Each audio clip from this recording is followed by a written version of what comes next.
Welcome to The Prescription, the Tax Policy Center's biweekly webcast on fiscal policy. This is one of a series of conversations with state, local, and federal government officials, as well as leading economists and other experts. I'm your host, Howard Gleckman, a senior fellow at TPC and editor of our blog, TaxVox. My guest today is Michele Evermore. She has one of the longer and also more descriptive titles in government. She is the Deputy Director for Policy in the Department of Labor's Office of Unemployment Insurance Modernization, which pretty much describes what she does. Before joining the Labor Department, she was a senior policy analyst at the National Employment Law Center, and before that, she was a longtime staffer to Senator Tom Harkin. Before we begin, our usual bit of housekeeping. We encourage audience members to submit questions in the Q&A box at the bottom of your screen. The event's being recorded and will be posted online at TPC's website in the near future. We're using captioning, which you can adjust or turn off with the live transcript button at the bottom of the Zoom screen. If you'd like to join the conversation on social media, please use the hashtag #LiveAtUrban. And if you'd like to suggest a future guest for The Prescription, just email us at info@taxpolicycenter.org. Michele Evermore, welcome to The Prescription.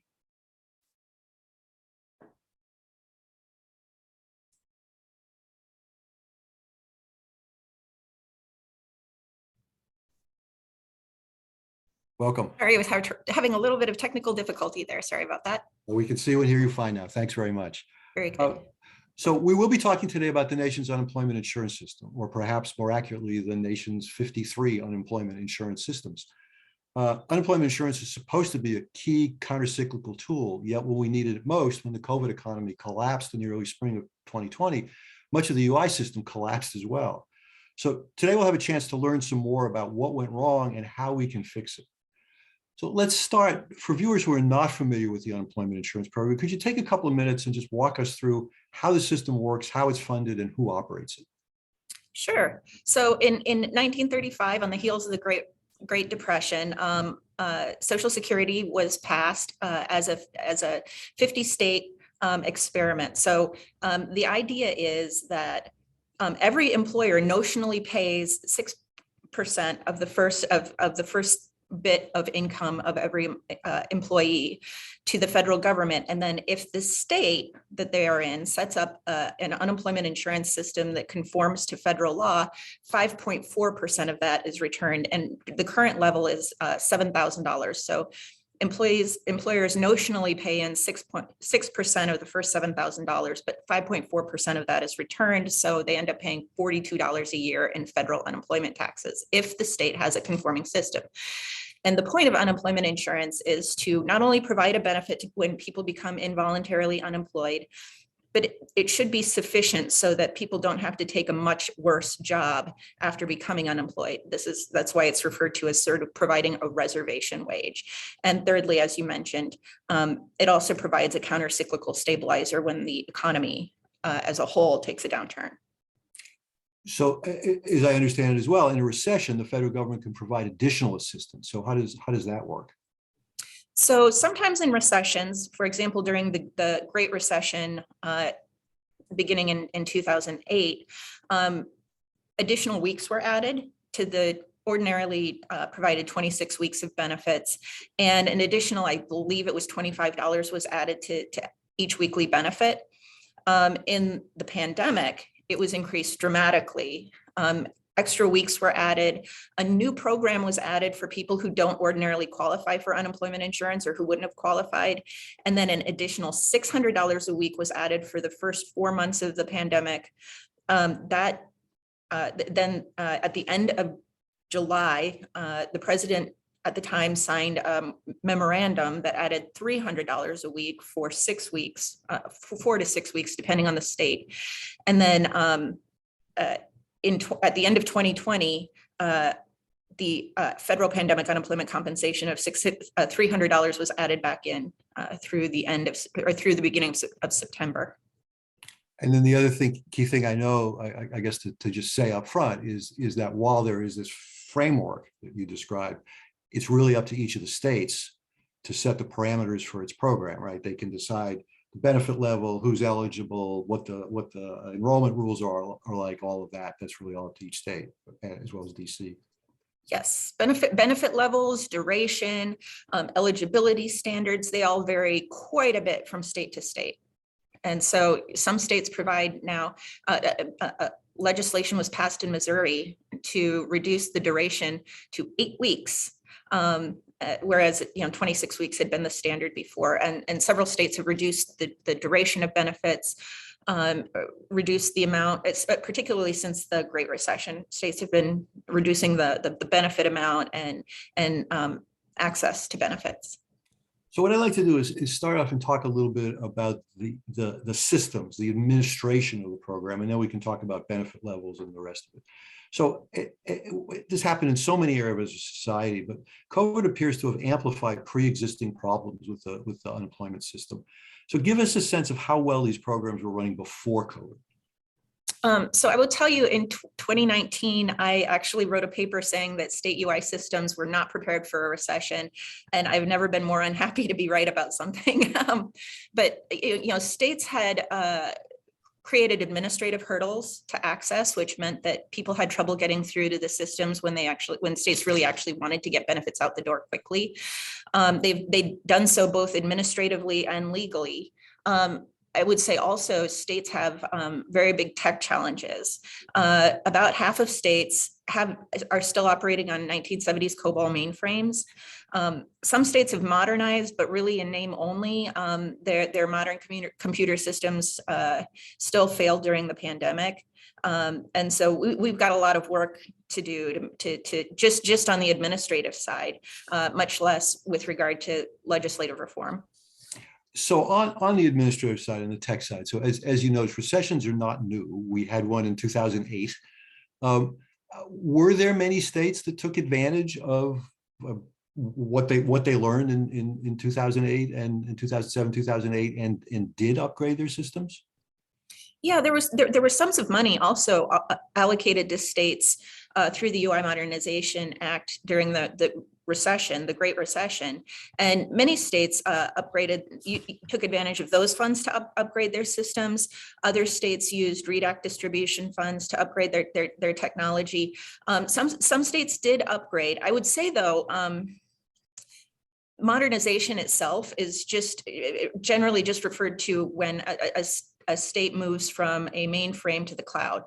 And that doesn't necessarily mean that the system is truly modern. And so there were states that were still on COBOL mainframes that operated better than others.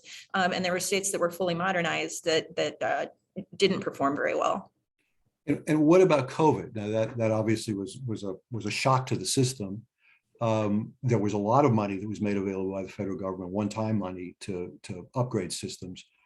How many states have taken advantage of that and upgraded the system since COVID? Actually, the COVID funding wasn't necessary. There was no specific COVID funding for states to upgrade their technology.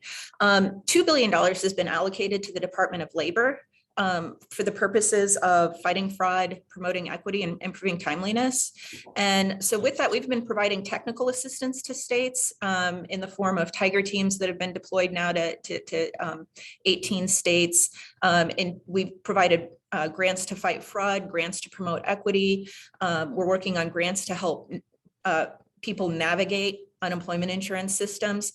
But when it comes to technology, we're sort of taking a more central approach at this point. So we're trying to build central solutions, whether it's technical assistance or whether it's actually building components of a modernized IT system. We're trying to do that centrally because it seems to make more sense to figure out what we can do once instead of 53 times.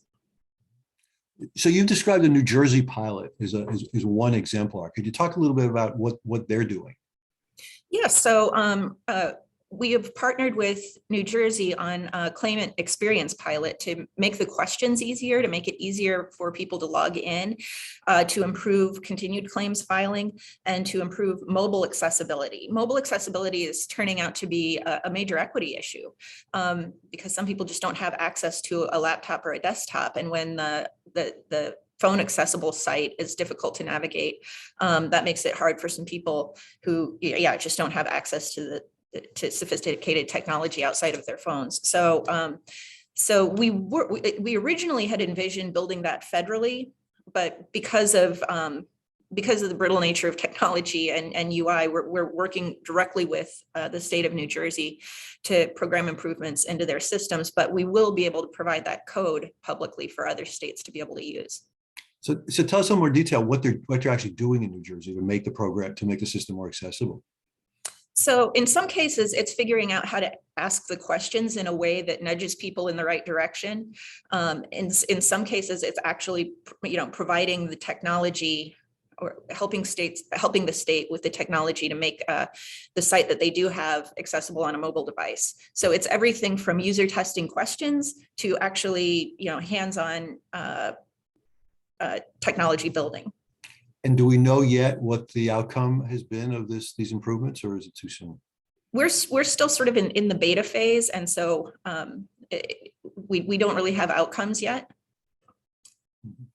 Any idea when it will be ready? We're all sort of sitting here wondering about whether the next recession is going to come along within the next year. Will this be ready for prime time, do you think? Yeah, hopefully in the next few months, we'll have something that goes live that people can see and use. But we are intensely concerned about the next recession. So it seems that states had two problems during COVID with the unemployment systems, or there were sort of two symptoms. The first was the inability of millions of eligible workers to claim benefits to which they were entitled. The second was massive fraud, which wasn't just by individuals, but by sophisticated identity thieves. The difficulties claiming and the fraud, to me, seem like two sides of the same coin, both of them consequences of failing systems. Can you sort of walk us through what the problem was, what those problems are, and how states are confronting them? I think that's exactly right. And, we're intensely concerned with program integrity. And that doesn't just mean fighting fraud. That means making sure we can get the right benefits to the right people at the right time. Now, I will tell you, it was a confluence of things, right? Prior to the pandemic, the highest number of initial claims in recorded history in a single week was 695,000 in October of 1982. By the third week of March 2020, there were 3.3 million new claims. The week after that, 6.6 million. The week after that, 6.6 million, and on and on. It was over 1 million new claims for over a year. So, this is a kind of amping up that really nobody had envisioned UI systems having to do. At the same time, states began 2020 with a 50-year low in historic funding, in administrative funding. So they were asked to do a historically high amount of work with a historically low amount of funding. And on top of that, Congress did the right thing and added new benefit programs, but that also was a strain on the system, right? So ordinarily, when Congress passes a change to unemployment insurance, they give states 2 years to conform. Mm-hmm. And so states basically stood up entirely new programs, including pandemic unemployment assistance, pandemic emergency unemployment compensation, and federal pandemic unemployment compensation, set all that up in a little over a month. And people thought that was too long because people were desperate for money. It was a pandemic. Everybody was scared. And ordinarily, the timeliness standard for unemployment insurance is 21 days. That's what's considered being able to pay a benefit when due per the Social Security Act. And people were waiting 8, 10, 12 weeks, more than that, for their benefit. And so they were, reasonably concerned about that. And then on the other side, you did have what you described as a government-wide problem of identity theft. And people being increasingly sophisticated in terms of stealing identities and what they can do with that. So I guess that was the other part of this problem was they were trying to roll these systems out. There were inevitably flaws, and there were people who were out there just waiting to prey on those. Exactly. The identity theft was largely a result of other breaches in security. So these identity thieves had these identities. They were waiting to find some place to use them. And then, the most vulnerable of the programs was probably pandemic unemployment assistance, because claimants weren't required to provide proof of employment or wage records. They could just collect the minimum pandemic unemployment assistance amount. And so, this became a target for international and national crime rings. And this was just sort of another, as you say, another side of the coin to, of state systems being somewhat antiquated and not really designed for the level of expansion that happened in 2020. So what it sets up, it seems to me, is this enormous challenge where you have to simultaneously protect the system from crooks and make it more user-friendly for people filing legitimate claims. So how do you do both those things at once? The IRS has the same problem. How do you do both of those things at the same time? A well-designed technology should be able to do both, right? A lot of people view it as, competing interests. I think that it doesn't necessarily have to be that way. That a well-designed, and this is part of why we're looking at central solutions, because, right, for example, when a fraud ring makes its way into one state system, and that state system figures out what they need to do to block those the fraud ring from their computer system. The same team that figured out that solution in that state can't just move to another state and share that information with the next state that they go to.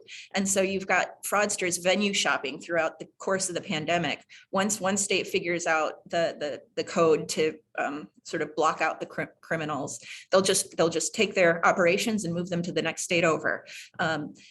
More similarity across state systems. My first week on the job here, we had a meeting with state workforce agencies. And the one thing we heard coming out of that was, we would like more central assistance, be it technical assistance or actually providing the tools. But we would like to partner better with the Department of Labor. And so we heard that loud and clear, and that's what we've been doing since basically day one. So as we've said, the states have their own parameters for eligibility and benefit amounts and duration and all of that. But would it make sense for the federal government to just create a single platform for states to use that they could just adjust as they wanted to?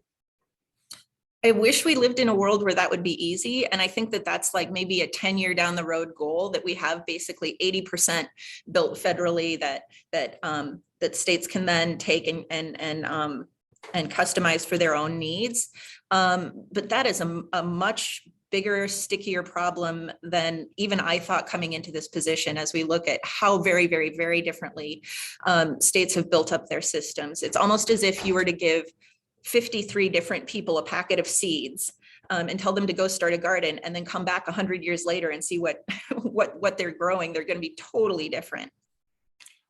What about the politics of this? Have you gotten a sense that states would welcome this sort of universal platform, if you will, or because of politics do they just feel like, we don't want the federal government messing around with this, we're going to just do it ourselves? One of the things that I heard when I first started working here was that states across the political spectrum do want greater assistance from the federal government. I don't think that once you get down to the state workforce agency level, that there's, I would say that probably prior to the pandemic, there was more desire for autonomy. But what we're hearing post-pandemic is that more uniformity is actually a little bit welcomed. And you're hearing this from red states as well as blue states? Yes. Yeah, interesting. So we've been talking so far about administrative issues. Let's switch gears a little bit and talk about adequacy of benefits. And obviously, they vary very widely among the states. How wide is this variation? How extreme is it? So prior to the pandemic, there were states where as little as 9% of unemployed people were able to get benefits. Benefits levels vary from around $200 a week in some states to $500 or $600 a week in other states. Benefit maximums are as low as $240 in one state, and as high as almost $600. And so actually over $600. So there is just a huge difference among states. And one thing I would say that is very concerning to me and the administration is that if you look at the states with the lowest recipiency, the lowest number of people able to access benefits and the lowest replacement of prior wages, those happen to be states with the highest degree of diversity. So the highest number of Black workers, the highest number of Latinx workers live in these states that have the lowest benefit levels. And for that reason, it's really important that in addition to doing all of this technical assistance that we're doing within the administration, that we work with Congress to actually modernize the unemployment insurance system so there are real floors. So I guess you probably don't want to name names, but it is often said that there are states that consciously want to make this hard and other states that work hard to make it easier. Is that a fair statement? Yeah. That's, you look at the transcript in some UI reform debates in various state capitals, and that was absolutely the desire. So what can be done to smooth that variation? I mean, are there ways that we can, or we just basically throw our hands up and say, Mississippi is going to do it its way and New York is going to do it this way, and we're a federal system and that's what it's going to be? Yeah, so I mean, the idea of having a floor is not new and not partisan. There was a bipartisan commission in 1980. There was a bipartisan commission in 1996 that recommended all sorts of kinds of floors on minimum duration, minimum replacement rate, considering, improving the weekly benefit, making more worker-friendly definitions of things, including more workers deliberately, right? In 1935, agricultural workers, domestic workers were not included. Well, they were added later on. Both the 1980 and 1996 bipartisan commissions recommended completely including them.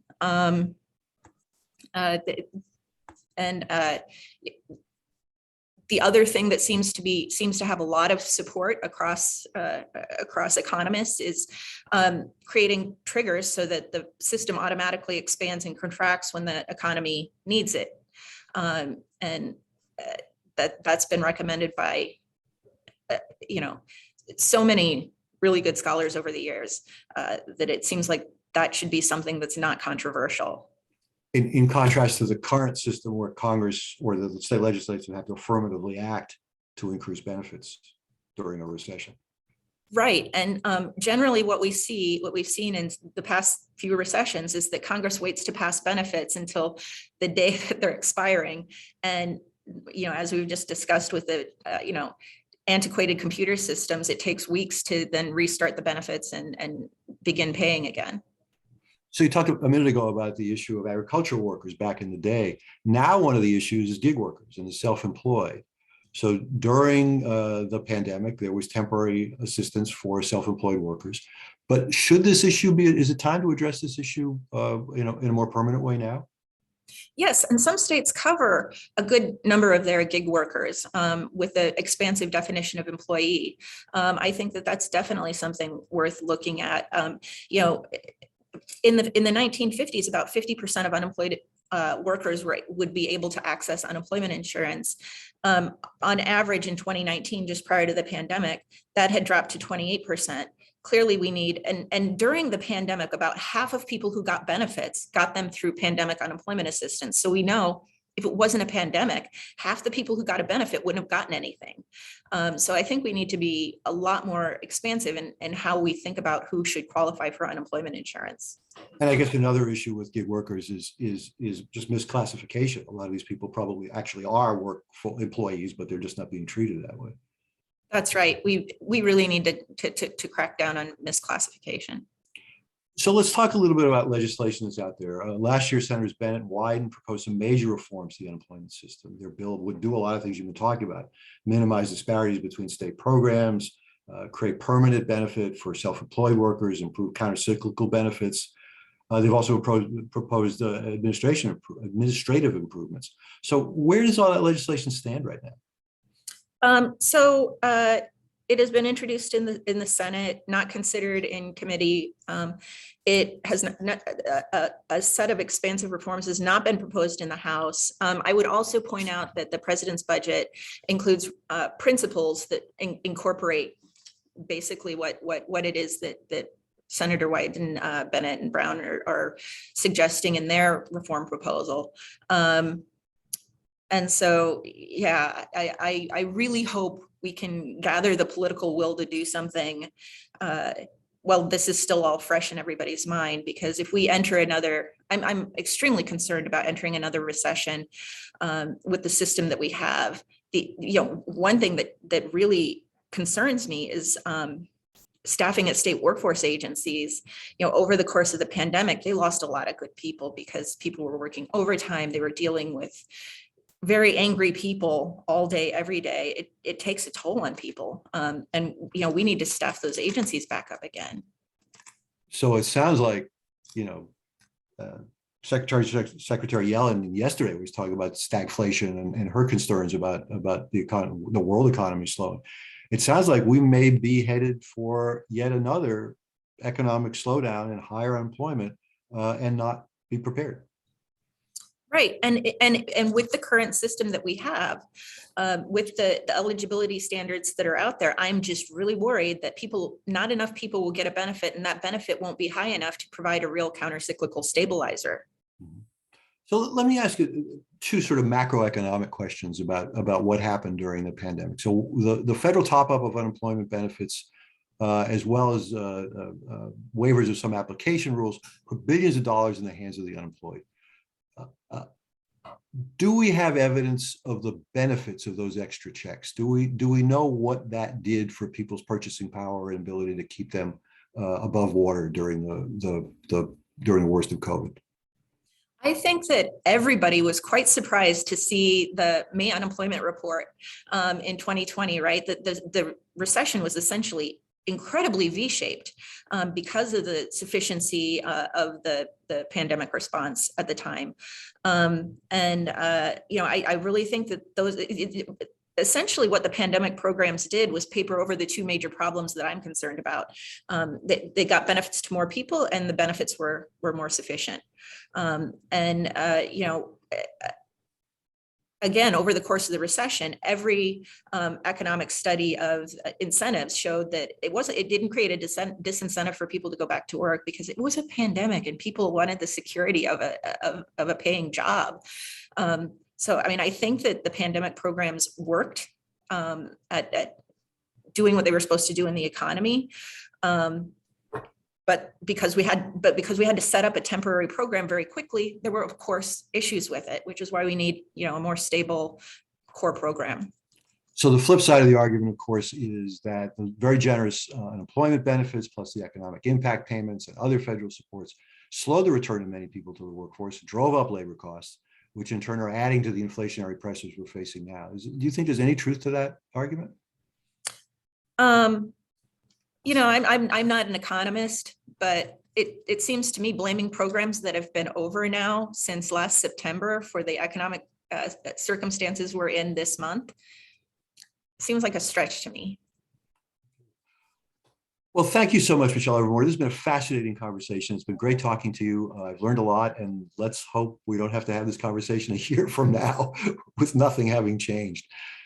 Thank you so much, and thanks to our audience. Thank you.